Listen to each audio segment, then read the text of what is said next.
깜짝 놀랄 일입니다. 태양이 두려운 사람, 사막 한복판에서 한국으로 향하다. 모로코의 뜨거운 햇빛 아래 평생을 가려야 했던 한 여성이 있었습니다. 그런데 단 한 통의 택배가 그녀의 삶을 완전히 뒤바꿔 놓습니다.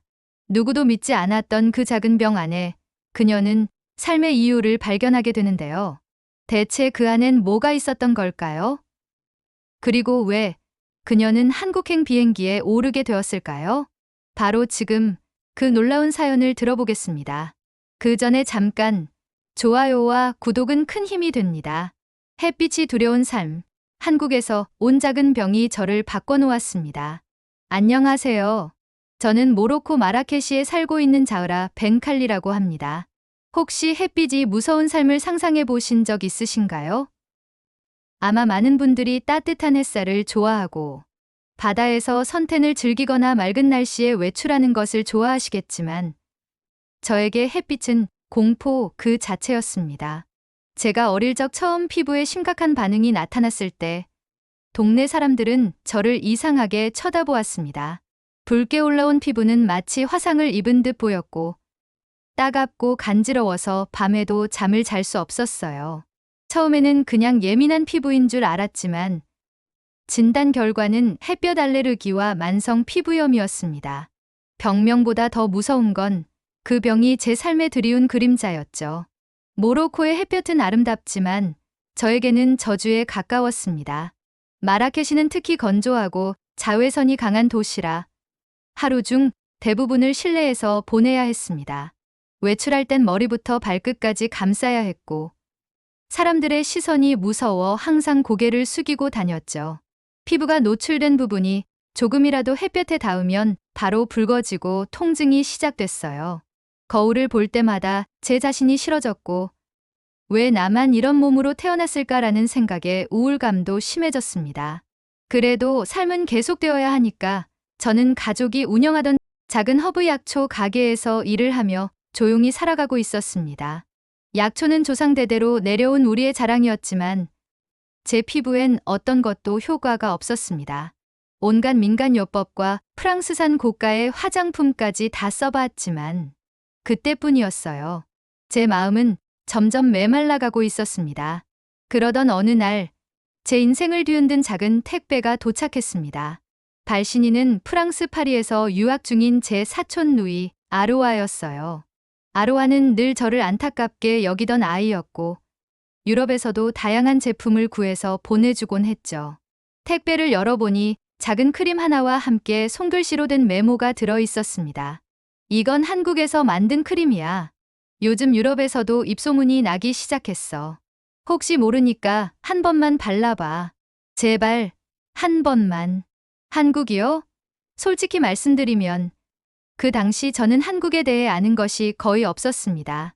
가끔 TV에서 K-팝이나 드라마 얘기를 들은 적은 있었지만 저랑은 아무런 연관이 없다고 생각했거든요.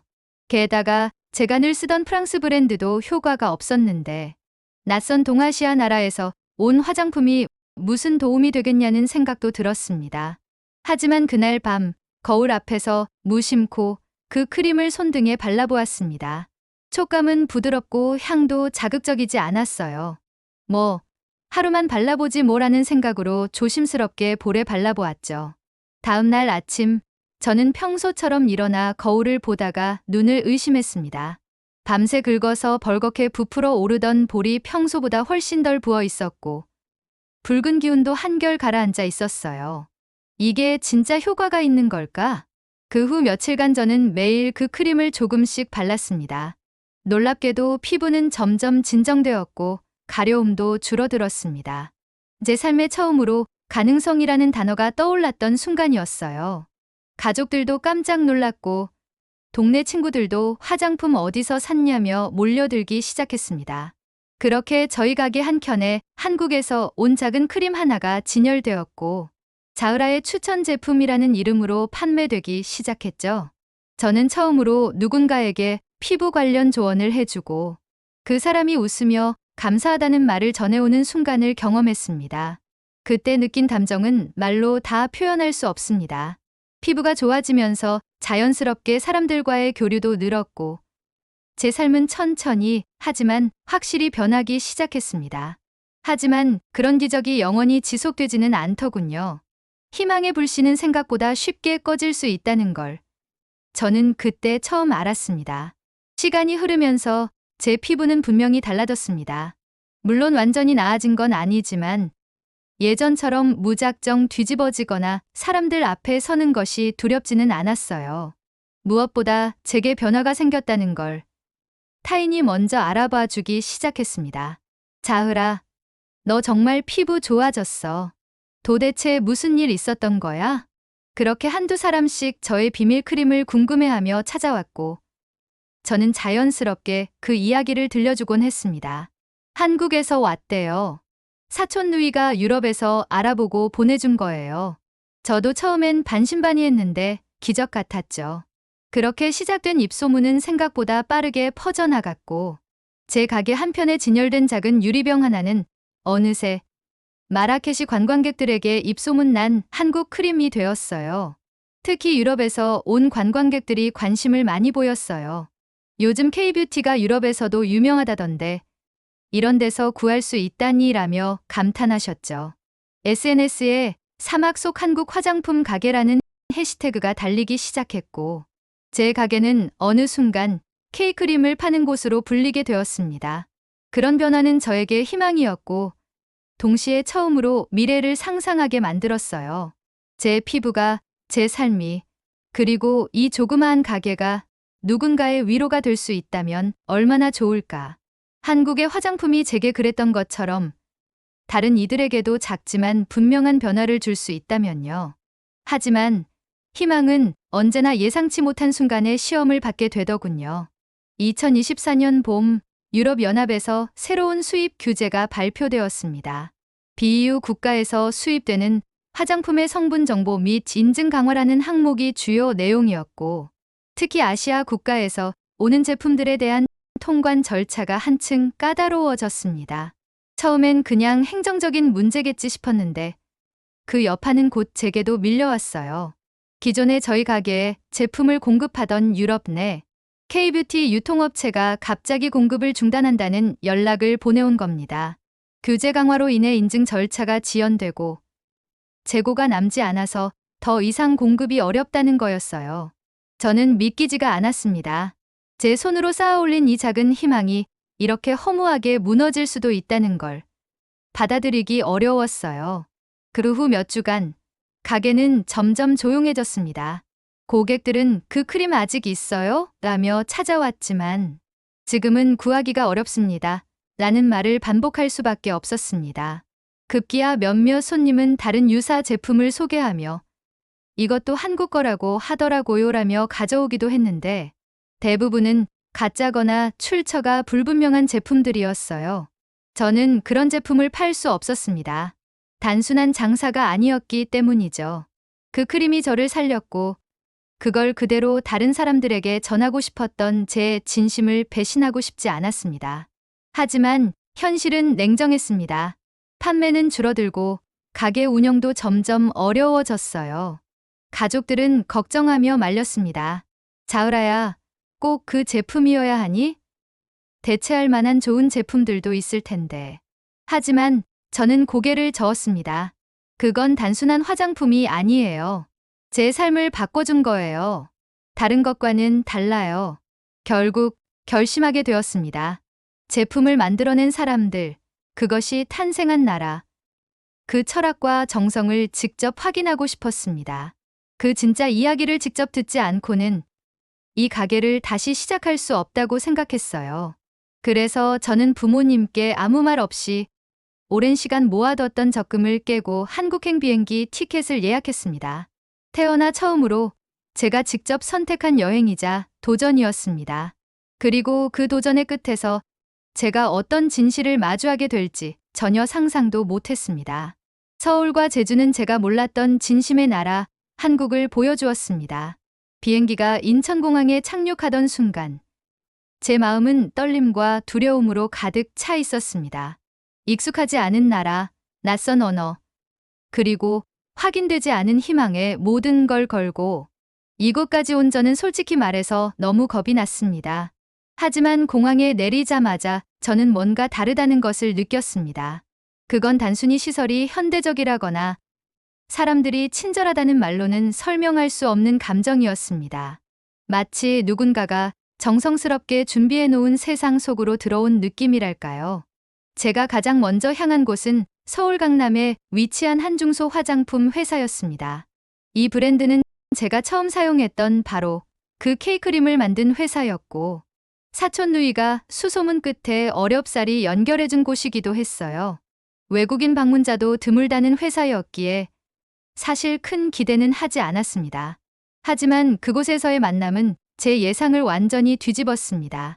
작은 회의실에서 저를 맞아준 건 젊은 연구원들이었습니다. 그들은 저를 손님처럼이 아니라 같은 이야기를 공유하는 사람으로 대해주었습니다.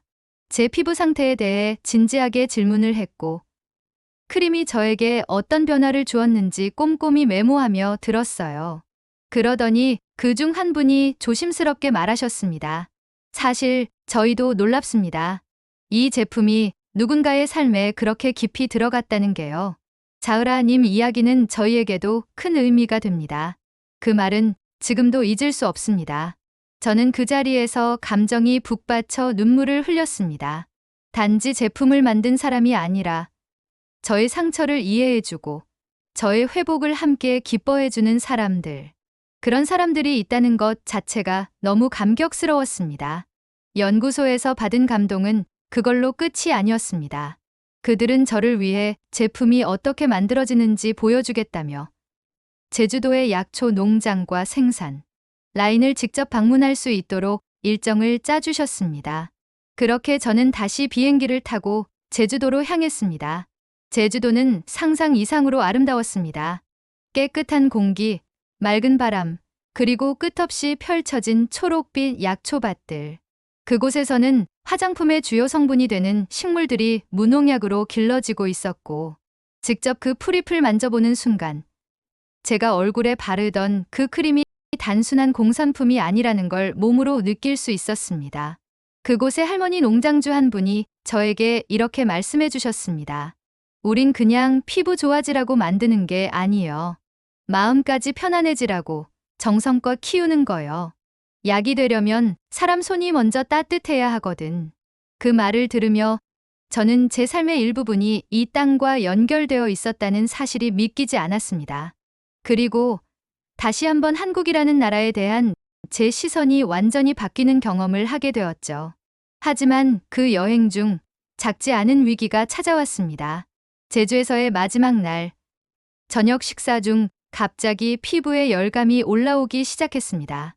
여행 중 긴장과 피로가 겹쳐서인지, 오랜만에 햇볕에 많이 노출돼서인지 모르겠지만 예전처럼 볼이 붉게 부풀고 가려움이 도지기 시작했습니다. 순간 머리가 하얘졌습니다. 다시 돌아가는 건 아닐까 하는 공포가 몰려왔죠. 다급한 마음에 함께했던 연구원에게 상황을 설명하자 그는 저를 곧장 근처의 피부과로 데려갔습니다. 솔직히 말씀드리면 병원 문을 열 때까지도 기대를 하지 않았습니다. 모로코에서도 프랑스에서도 수없이 병원을 다녔지만 늘 같은 결과였으니까요. 하지만 그 병원은 달랐습니다. 진료는 빠르고 정확했고 의사는 영어로 제 증상을 충분히 듣고 이해해 주었습니다. 무엇보다 너무 친절했어요. 진단 결과는 다행히 단순한 자극성 접촉염이었고 바로 적절한 연고와 관리 방법을 알려주었습니다. 치료 비용은 저렴했고 무엇보다 병원 직원들이 저를 진심으로 걱정해 주었습니다. 그날 밤 숙소로 돌아와 거울을 보며 저는 깨달았습니다. 한국이 제게 준 건 단지 좋은 화장품이 아니었구나. 이건 시스템이고 철학이고 배려 그 자체였구나. 그리고 저는 결심했습니다. 이 진심을 다시 모로코로 가져가야겠다고요. 이건 단순한 화장품이 아니에요. 제 삶을 바꾼 한국과의 약속이에요. 한국에서 돌아오는 비행기 안. 저는 가방 속에 넣어둔 작은 노트를 꺼내 들었습니다. 제주 약초밭에서 받은 명함들, 연구소에서 받은 크림 샘플, 그리고 피부과 영수증까지 그 모든 게 마치 또 하나의 인생을 증명해주는 소중한 기억처럼 느껴졌습니다. 하지만 마음 한켠에는 걱정도 있었습니다. 이 이야기를 다른 사람들도 믿어줄까? 내가 한국에서 보고 느낀 진심을 고스란히 전할 수 있을까라는 두려움이요. 현실은 냉정하다는 걸 저는 이미 한번 경험한 적이 있으니까요. 모로코에 돌아온 뒤 저는 바로 가게 문을 열지 않았습니다. 먼저 제가 직접 경험한 한국의 철학과 정성을 어떻게 담아낼 수 있을지 고민하고 또 고민했습니다. 단순히 제품만 다시 들여와 파는 것이라면 그건 예전과 다를 게 없었으니까요. 그래서 저는 공간부터 새롭게 만들기로 했습니다. 1층은 제품을 소개하고 판매하는 공간, 2층은 피부 상담과 쉼터, 그리고 한국 뷰티 철학을 체험할 수 있는 작은 전시와 워크숍 공간으로 꾸몄습니다. 직접 촬영한 제주 영상과 연구원들과의 인터뷰를 편집해 스크린에 띄웠고, 제품 하나하나에 얽힌 이야기를 적은 카드도 함께 진열했죠. 그 공간의 이름은 하나 이너 뷰티 스튜디오로 지었습니다. 하나는 한국어로 첫 번째를 뜻하기도 하지만 저에게는 처음으로 제 자신을 사랑하게 된 날이라는 의미도 담겨 있었습니다. 처음 문을 열었을 때 사람들의 반응은 조심스러웠습니다. 이게 진짜 한국 제품이 맞나요? 직접 가보셨다고요? 정말로? 하지만 시간이 흐르면서 저의 눈빛과 말투에서 진심을 느낀 분들이 한 명씩, 두 명씩 다시 발걸음을 해주셨습니다. 특히 피부에 고민이 있는 여성분들과 알레르기, 피부를 가진 아이의 엄마들이 저를 찾아와 이야기를 나누고 제품을 체험하며 작은 희망을 얻기 시작했죠. 그중 한 분이 아직도 기억납니다. 6살 난 아들을 데리고 온 젊은 엄마였는데 아이는 저보다 더 심한 피부염을 앓고 있었어요. 그 아이를 바라보는 엄마의 눈에 저의 옛날 모습이 겹쳐졌습니다. 저는 한국에서 직접 가져온 순한 토너와 크림을 추천해드렸고 사용법을 손에 잡히게 설명해드렸습니다. 2주 뒤 그 엄마가 다시 찾아와 말하셨어요. 자으라 씨, 믿기지 않아요. 아이가 잠을 자요. 긁지 않아요. 처음이에요. 그 말을 듣고 저는 가게 안에서 그녀와 함께 울었습니다. 그건 단순한 제품의 효과가 아니라 누군가의 삶에 조용히 스며든 진심의 결과였으니까요. 그리고 그렇게 저는 더 이상 환자나 소외자가 아니었습니다. 저는 이야기를 전하는 사람, 누군가에게 희망을 건네는 사람이 되어 있었습니다. 제 가게는 이제 K-뷰티를 넘어 K-힐링을 전하는 장소로 불리게 되었고, SNS에서는 사막 위의 한국이라는 말이 붙은 짧은 영상들이 퍼지기 시작했습니다. 물론 여전히 공급과 인증의 문제는 존재합니다. 유럽 규제를 통과하기 위해 매번 복잡한 서류 작업도 필요하고, 때로는 통관에만 몇 주가 걸리기도 합니다. 하지만 저는 이제 그 모든 과정이 어렵지 않습니다. 왜냐하면 제가 하는 일이 단순한 수입이 아닌 약속을 지키는 일이기 때문이죠. 그 약속은 한국의 연구소에서 저를 따뜻하게 맞아주던 사람들과의 약속이기도 하고, 제주 약초밭에서 흙 묻은 손으로 식물을 건네주시던 농부님의 마음이기도 하며, 무엇보다 제 자신과 맺은 약속이기도 합니다. 이제 나를 숨기지 말자. 당당히 빛을 보자. 오늘도 가게에는 새로운 손님이 들어옵니다. 피부 때문에, 마음 때문에, 또는 단지 궁금해서 오는 사람들. 저는 매일 한 사람 한 사람에게 그때 그 메모에 적혀 있던 말을 전합니다. 이건 한국에서 온 선물이야. 믿어봐요. 그리고 덧붙이죠. 좋아질 수 있어요. 저도 그렇게 시작했어요. 이상으로 이야기가 도움이 되셨다면 구독과 좋아요, 그리고 여러분의 따뜻한 이야기도 제보해 주세요. 한국이 주는 진심은 언젠가 당신에게도 닿을 거예요.